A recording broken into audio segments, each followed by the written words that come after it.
ఉమ్మడి ఖమ్మం జిల్లాలో మొదటి విడత పంచాయతీ ఎన్నికల ఫలితాలు సంబంధించి మరింత సమాచారం మా ప్రతినిధి లింగయ్య అందిస్తారు. లింగయ్య చెప్పండి, ఓట్ల లెక్కింపు పూర్తయిందా? ఫలితాలు ఏ విధంగా ఉన్నాయి? జాహ్నవి, మరొక అరగంట సేపట్లో ఉమ్మడి ఖమ్మం జిల్లా వ్యాప్తంగా ఉన్న గ్రామ పంచాయతీ ఎన్నికల కౌంటింగ్ ప్రక్రియ ముగియబోతుంది. మొత్తం 322 గ్రామ పంచాయతీల్లో మొత్తం 13 మండలాల్లోని పరిధిలో ఈ గ్రామాల్లో ప్రస్తుతం కౌంటింగ్ ప్రక్రియ ప్రశాంతంగా కొనసాగుతుంది. ఉమ్మడి ఖమ్మం జిల్లా వ్యాప్తంగా మొత్తం 13 మండలాల పరిధిలోని 322 గ్రామ పంచాయతీల్లో ఇవాళ ఎన్నికలు జరిగాయి. సాయంత్రం మధ్యాహ్నం 1 గంట నుంచి కూడా కౌంటింగ్ ప్రక్రియ కొనసాగుతుంది. ఇప్పటికే దాదాపు 200 నుంచి 230 పంచాయతీల్లో గెలుపెవరితో తేలిపోయింది. మొత్తంగా ఉమ్మడి ఖమ్మం జిల్లాలోనే దాదాపు 200 నుంచి 220 గ్రామాల్లో ఫలితాలు తేలగా దాదాపు ఎక్కువ తెరాస బలపరిచిన అభ్యర్థులదే సర్పంచ్ ఎన్నికల్లో అవా కనిపిస్తుందని చెప్పవచ్చు. అటు ఖమ్మం జిల్లా కావచ్చు, ఇటు భద్రాద్రి కొత్తగూడెం జిల్లా కావచ్చు, 2 జిల్లాల్లోని మొత్తం 13 మండలాల్లో కూడా ఎక్కువ మండలాల్లో తెరాస బలపరిచిన ఆ సర్పంచ్ అభ్యర్థులదే హవా కొనసాగుతుంది. ఇప్పటికే దాదాపు 200 నుంచి 230 గ్రామాల్లో ఫలితాలు తేలగా అందులో దాదాపు 140 నుంచి 160 పంచాయతీల్లో టీఆర్ఎస్ బలపరిచిన అభ్యర్థులు గెలుపొందారు. మిగతా కొన్ని చోట్ల కాంగ్రెస్ పార్టీ తమ బలాన్ని చాటుకుందని చెప్పవచ్చు. ముఖ్యంగా మండలాల వారీగా చూస్తే భద్రాద్రి కొత్తగూడెం జిల్లాలోని అన్ని మండలాలు దాదాపు 7 మండలాల పరిధిలో ఈ ఎన్నికలు జరిగాయి. 7 మండలాల్లో కూడా అన్ని మండలాల్లో తెరాస బలపరిచిన అభ్యర్థులే పైచేయి సాధించారు. అన్ని మండలాల్లో కూడా తెరాస బలపరిచిన సర్పంచ్ అభ్యర్థులే గెలుపొందారు. సర్పంచులుగా గెలుపొందడం జరిగింది. మండలాల వారీగా చూస్తే అశ్వాపురం మండలంలో మొత్తం 21 పంచాయతీలు ఎన్నికలు జరిగాయి. ఇప్పుడు ప్రస్తుతానికి 19 పంచాయతీల్లో ఫలితాలు తేలినాయి.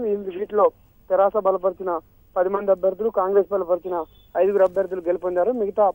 మిగతా చోట్ల కొంత సిపిఐ ప్రభావం కనిపించింది 1-2 చోట్ల. మిగతా చోట్ల 2-3 చోట్ల స్వతంత్రులు గెలుపొందారు. అదేవిధంగా బుర్గంపాడు మండలంలో మొత్తం 17 పంచాయతీల్లో ఎన్నికలు జరిగితే మొత్తం ఇప్పటికీ 8 పంచాయతీల్లో ఫలితం తేలింది. వీటిలో 5 పంచాయతీల్లో కూడా టీఆర్ఎస్ బలపరిచిన అభ్యర్థులే విజయం సాధించారు. మిగతా 3 చోట్ల ఇతరులు అంటే స్వతంత్రులు ఒకరు, సిపిఎం పార్టీ నుంచి మరొక 2 ఇట్లా విజయం సాధించారు. ఇక ములకపల్లి మండలంలో కూడా మొత్తం ఇప్పటికీ దాదాపు 18 గ్రామ పంచాయతీలు ఎన్నికలు జరిగితే 11 ఫలితాలు తేలాయి. వీటిలో టీఆర్ఎస్ బలపరిచిన 7 అభ్యర్థులు విజయం సాధించారు. మిగతా 2 చోట్ల కాంగ్రెస్, ఇతర సిపిఎం 2 చోట్ల విజయం సాధించింది. ఇట్లా పాల్వంచ మండలంలో కూడా మొత్తం 27 పంచాయతీలకు 27 పంచాయతీల సర్పంచ్ అభ్యర్థుల భవితవ్యం కూడా తేలింది. వీటిలో 14 పంచాయతీల్లో టీఆర్ఎస్ గెలుపొందగా మరో 13 పంచాయతీల్లో కాంగ్రెస్ బలపరిచిన అభ్యర్థులు గెలుపొందారు. మొత్తం ఇక్కడ ఈ ఒక్క మండలంలో మాత్రం ఓరాహోరి కొనసాగిందని చెప్పవచ్చు. మిగతా మండలాల్లోనైతే ఎక్కడ కూడా టీఆర్ఎస్ ఆధిక్యాన్ని చాటింది.